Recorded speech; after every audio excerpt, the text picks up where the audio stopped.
नमो नारायण. उपमा आपण सर्वांनी खाल्ला आहे आणि त्याची रेसिपी पण आपल्याला माहिती आहे.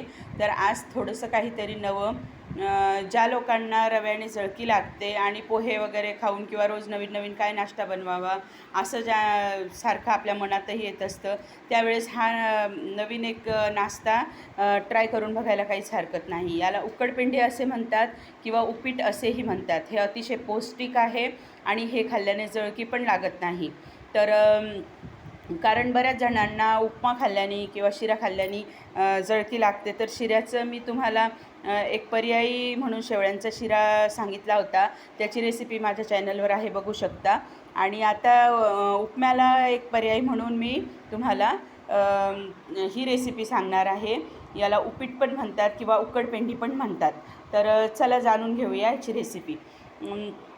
1 वाटी गव्हाचं पीठ घ्यायचं, त्यामध्ये 2 चमचे ज्वारीचं पीठ टाकायचं आणि 2 चमचे नाचणीचं पीठ टाकायचं.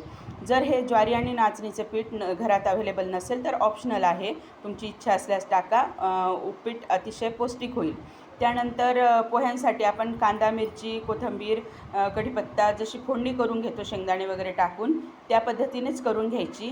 पण ह्यामध्ये एक गोष्ट आहे की आपण अगोदर एक जाडबुडाची कढई ठेवून हे सगळं पीठ खरपूस भाजून घ्यायचं आणि त्यानंतर ते फोडणीत टाकायचं.